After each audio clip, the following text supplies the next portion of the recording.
Assalamualaikum warahmatullahi wabarakatuh. Alhamdulillahirabbil alamin. Assalatu wassalamu ala asrofil anbiya'i wal mursalin wa ala alihi wa ashabihi ajmain, amma ba'du. Bagaimana kabarnya hari ini anak-anak? Semoga semuanya dalam keadaan sehat walafiat ya. Nah, untuk mengawali pembelajaran kita pada hari ini, marilah kita buka dengan membaca Quran Surat Al-Fatihah, dilanjutkan dengan doa sebelum belajar bersama-sama. A'udzu billahi minasyaitonir rajim. Bismillahirrahmanirrahim. Alhamdulillahi rabbil alamin. Ar-Rahmanir-Rahim. Maliki yaumiddin. Iyyaka na'budu wa iyyaka nasta'in. Ihdinas siratal mustaqim. Siratal ladzina an'amta 'alaihim ghairil maghdubi 'alaihim waladdallin. Amin. Bismillahirrahmanirrahim. Raditu billahi rabba wa bil islami dina wa bi muhammadin nabiyya wa rasula. Rabbi zidni ilma warzuqni fahma. Amin. Sebelum kita memasuki materi pada hari ini, silahkan kalian absensi terlebih dahulu dengan cara menuliskan nama dan nomor absen di grup WhatsApp. Kemudian kalau sudah, silahkan dibuka buku paket SKI-nya halaman 5 tentang peradaban bangsa Arab sebelum datangnya Islam. Nah, hari ini kita akan membahas materi mengenai peradaban bangsa Arab sebelum Islam. Nah, yang akan dibahas adalah mengenai sistem peribadatan bangsa Arab sebelum datangnya Islam, kemudian pemujaannya pada waktu itu sebelum datangnya Islam itu apa aja, kemudian bagaimana kondisi masyarakat Arab pada saat itu sebelum masuknya Islam. Nah, langsung saja kita memasuki materi yang pertama, yaitu sistem peribadatan bangsa Arab sebelum datangnya Islam. Nah, pada awalnya bangsa Arab Quraisy itu telah menganut dan mengikuti ajaran agama yang dibawa oleh Nabi Ibrahim dan Nabi Ismail alaihissalam, yaitu agama Hanifiyah, yang mana Hanif itu sendiri artinya benar dan lurus.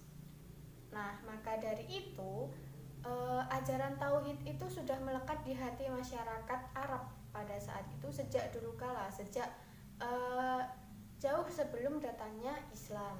Akan tetapi seiring berjalannya waktu, terjadilah pembauran serta pergaulan dengan bangsa-bangsa lain yang mengakibatkan ajaran tersebut mengalami perubahan-perubahan yang dilakukan oleh orang-orang yang tidak bertanggung jawab. Nah, perubahan-perubahan tersebut mengakibatkan munculnya ajaran-ajaran baru yang meragukan hingga akhirnya jatuh menjadi penyembah berhala yang dibawa oleh Amr bin Luwai al-Khuzai, yang mana Amr bin Luwai al-Khuzai ini adalah pemimpin Bani Khuza'ah. Nah, pada masa jahiliyah, orang Arab Quraisy ini banyak menyembah berhala atau patung-patung yang mereka buat sendiri dari batu, kayu, dan logam.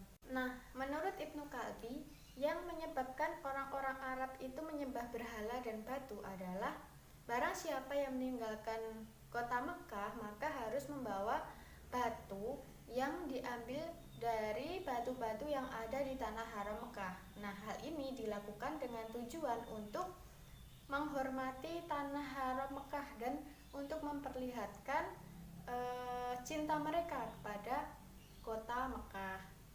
Kemudian di setiap tempat persinggahan mereka meletakkan batu itu, kemudian mengelilinginya dan bertawaf mengelilinginya seperti mereka mengelilingi Ka'bah. Nah, bangsa Arab ini mulai menyembah berhala ketika Ka'bah berada di bawah kekuasaan Jurhum. Nah, kemudian pasukan yang dipimpin oleh Amr bin Lu'ay al-Khuzai ini datang dan berhasil mengalahkan Jurhum. Kemudian Amr bin Lu'ay ini meletakkan berhala besar yang bernama Hubal yang terbuat dari batu akik berwarna merah dan berbentuk seperti patung manusia, itu diletakkan di sisi Ka'bah. Kemudian ia berkata kepada masyarakat Hijaz untuk menyembah berhala itu, untuk menyembah berhala yang bernama Hubal itu. Nah, selain itu banyak berhala-berhala lainnya seperti Al-Lata yang ditempatkan di Thaif, yang mana menurut penduduk Thaif, Al-Lata ini merupakan berhala yang paling tua. Kemudian ada Al-Manat yang diletakkan di kota Madinah. Kemudian ada Al-Uzza, berhala Al-Uzza yang ditempatkan di Hijaz, yang kedudukannya ini setelah Hubal, setelah berhala Hubal. Nah, adapun bentuk pemujaan-pemujaan yang dianut oleh bangsa Arab sebelum datangnya Islam, yaitu yang pertama, menyembah malaikat. Nah, sebagian masyarakat di kota Mekah itu ada yang menuhankan malaikat karena mereka menganggap malaikat itu sebagai putra-putri Tuhan. Nah, yang kedua adalah menyembah jin, roh, dan hantu karena mereka menganggap jin, hantu, dan ruh leluhur mereka itu sebagai makhluk yang terhormat. Bahkan di suatu daerah ada jin yang terkenal dengan nama Darohim. Mereka selalu mengorbankan binatang-binatang yang ada di daerah tersebut agar selamat dan terhindar dari bencana. Nah, yang ketiga adalah menyembah bintang-bintang.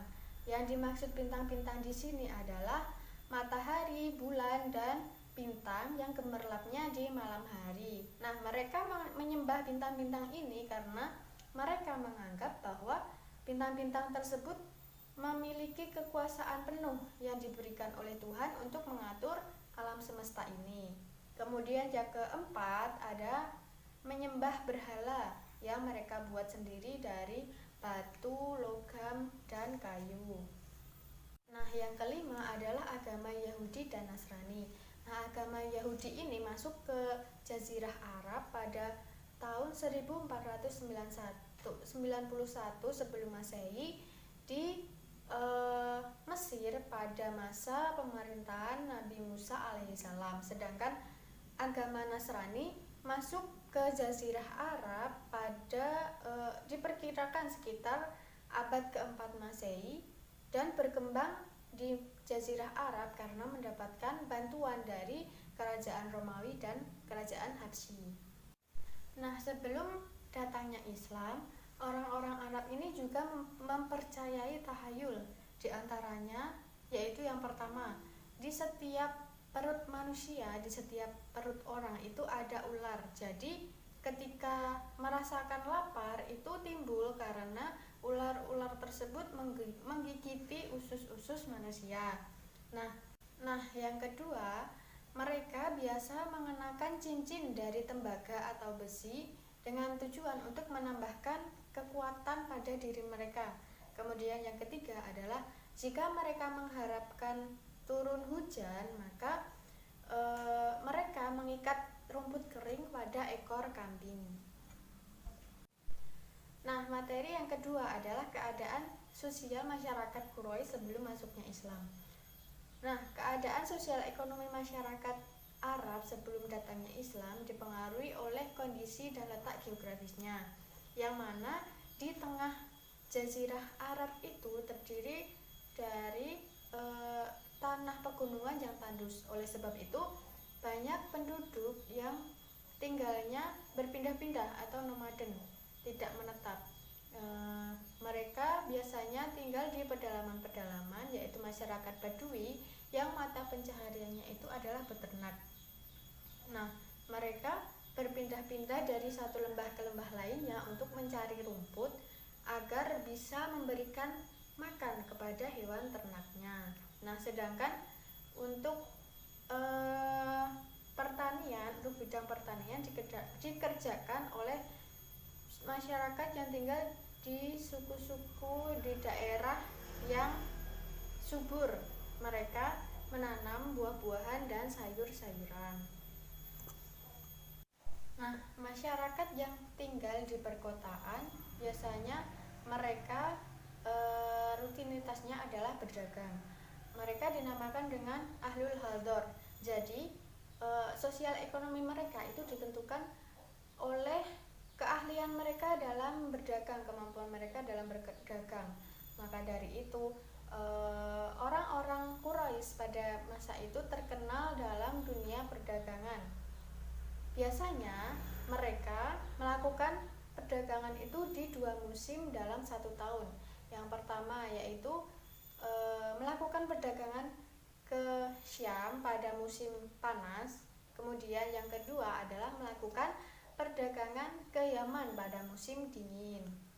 Di Mekah terdapat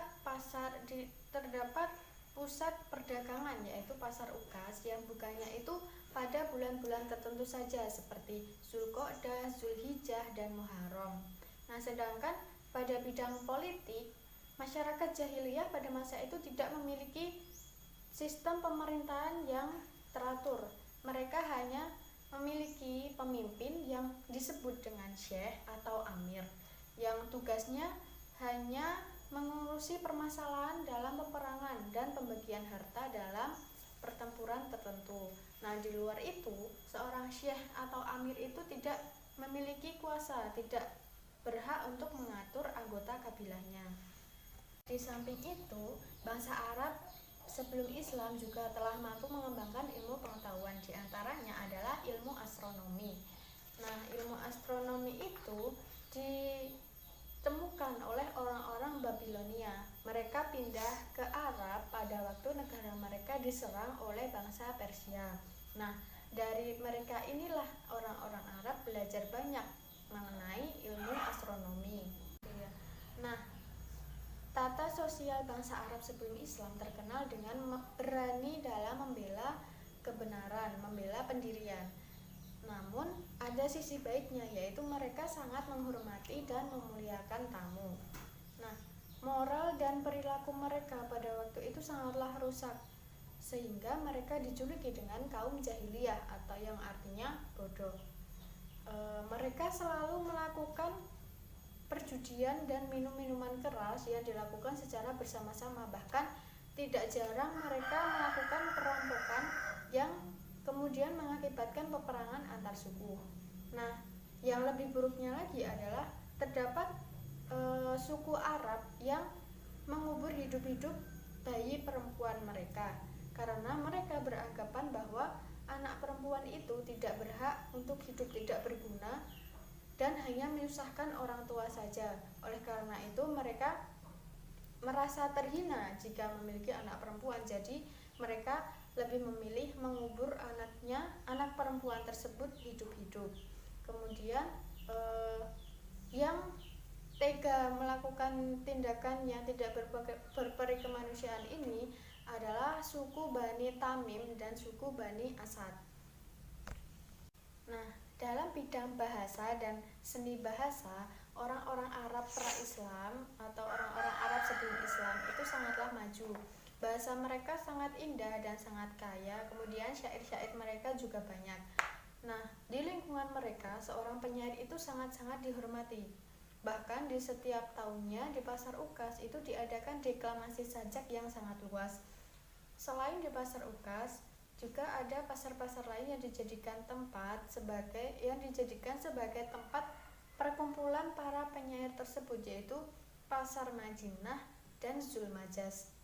Nah, salah satu pengaruh dari syair pada bangsa Arab sebelum Islam itu adalah syair itu dapat meninggikan derajat seseorang yang tadinya hina, atau bisa sebaliknya menghinakan seseorang yang awalnya itu terhormat.